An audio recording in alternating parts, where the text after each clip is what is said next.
এটা গাঁজার চেয়েও অনেক বেশি শক্তিশালী একটা নেশা দ্রব্য মাদক। ক্যানাবিস চকলেট এবং ক্যানাবিস কেক এইটা পাওয়া যায় এবং এটা জব্দ করা হয় যথারীতি। এইটা যে ছন্দ করার কারণ হলো এই প্যাকেটগুলো ছিল হলো খেলা, ওই যে বাচ্চারা যে খেলাধুলা করে গেম, এরকম প্যাকেট। সেই প্যাকেটের ভিতরে যখন আসছে তখন বোঝা গেল যে এটা সন্দেহ করে, এবং সেই প্যাকেটগুলো যেভাবে করা হয়েছে পরে বোঝা গেল যে এটা আবশ্যিকভাবে লুকানোর একটা ব্যবস্থাপনা তারা করেছিল। যেভাবে তারা স্ক্যানিং মেশিনকে ফাঁকি দিবে সেরকম প্যাকেট ছিল। সুতরাং সেই প্যাকেট খোলার পরে বা প্যাকেটগুলো থেকে নমুনা নিয়ে যখন পরীক্ষা করা হয় দেখা যায় যে এই বিষয়গুলো ক্যানাবিসযুক্ত সকল কেক, চকলেট এবং কুশ যেটাকে বলে এটা পাওয়া গেল। এবং এটা আমরা নেট থেকে যেটা বুঝি যে নেট থেকে প্রাপ্ত যে মূল্যমানের কথা চিন্তা করলে এটা প্রায় কোটি টাকার মতো বিষয়। সেখানে কোনো ঠিকানা আসলে ছিল না। ঠিকানাটাও যে পার্সন যারা সংগ্রহ করবে তাদের ঠিকানা ছিল না, কিন্তু একটা নাম্বার ছিল। এখন বর্তমানে সকলে কমিউনিকেশন তো মোবাইল ভিত্তিক, সুতরাং আমাদের যে প্রযুক্তি আছে মোবাইল ট্র্যাকিং সিস্টেম, আমরা যাদের সাহায্য নেই তাদের মাধ্যমে আমরা সেই মোবাইলটা আমাদের টিম তারা এটা করতে পেরেছে। এবং দেখা গেল যে সাভারে একটা ব্যক্তি জনাব রাসেল মিয়া, তার নাম্বারটি ছিল। প্রথমে তাকে রিচ করা হয়, তার কাছ থেকে শোনা মানে তার স্বীকারোক্তি অনুযায়ী এই যে পার্সেলের এই ব্যবসাটা কে করে সে আরেকজনের নাম বলে, তার নাম রমজান। তাকেও পরে আমরা অ্যারেস্ট করতে সক্ষম হই।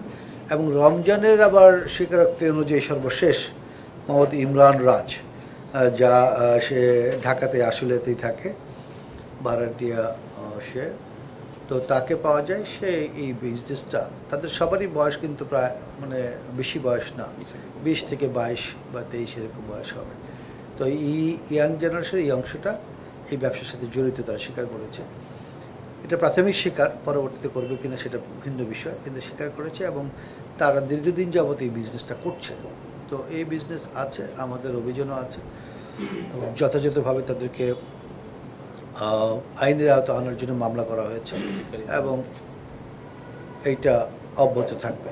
এই প্রশ্নের প্রথম উত্তর হলো ক্যালিফোর্নিয়ার বিষয়। সেখানে লিগ্যাল কি ইলিগ্যাল এটা আসলে ওই টোটাল জিনিস কিন্তু আমরা এখনও দেখিনি অথবা এটা আইডেন্টিফাই করিনি। কিন্তু একটা জিনিস হলো যে রাষ্ট্রে এটা ইলিগ্যাল সেখানে কোনো জিনিস পাঠানো যাবে না, এটা অবৈধ।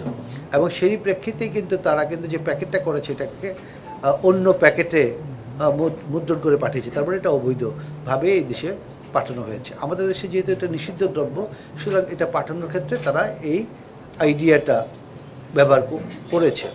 আর এটা যে কোনো আমেরিকান পাঠাচ্ছে বিষয়টা কিন্তু এরকম নয়, ওইখানে প্রচুর অন্য দেশীয় বসবাসকারী ব্যক্তিও থাকতে পারে, তারা এই কাজটা করতে পারে। ওইটা কিন্তু আইডেন্টিফাইয়ের জন্যই আমরা যে ডিএর সাথে আমরা যোগাযোগ করছি, এটা দেখা যাক যে তারা কীভাবে আর কতবার পাঠিয়েছে। এটার উত্তর আসলে ওই যে স্বীকারোক্তি দিয়েছে একজন বা যার সাথে কথা হয়েছে, যাকে রিচ করা সম্ভব হয়েছে, তার স্বীকারোক্তি অনুযায়ী মনে হয় যে বেশ কিছুদিন যাবতীয় তার এই ব্যবসাটা করছে। এইটা নির্দিষ্ট না, বেশ কিছুদিন মানে ধরেন এটা 1 বছর 2 বছর হতে পারে অথবা 6 মাসও হতে পারে, এরকম একটা কথা সে বলেছে যে বেশ কিছুদিন যাবৎ সে ব্যবহারটা করছে। এটা আরও তথ্য আমরা ইন্টিগ্রেশন চলছে, আমরা তাদেরকে আবারও রিমান্ডে আনার চেষ্টা করব এবং রিমান্ডে এনে আবার চেষ্টা করা হবে যে তারা আসলে কতটা নেটওয়ার্কটা কত বড় বা কতটা বিস্তৃত এটা। এবং ব্যবহারকারীর বিষয় যেটা আপনারা প্রশ্ন করলেন, এটা বোঝা যায় যে কুশ তো সরাসরি ব্যবহার করে কাজে আকারে, এটার কোনো কিন্তু এটা একটা আশঙ্কার বিষয় এবং এটা সত্যি কনসার্ন হওয়া দরকার যে কেকে যে ব্যবহার করার জন্য যে ক্যানাবিসটা তারা আনছে সেটা লিকুইড ফর্ম, তার মানে কেকে এটা ব্যবহার করছে। কেক ব্যবহারকারী উৎপাদনকারীতে আমাদের এখানে হাজার হাজার এস্টাবলিশমেন্ট রয়েছে, প্রতিষ্ঠান রয়েছে, আপনারা জানেন, এবং খুবই সুস্বাদু কেক আমরা অনেক সময় খাই।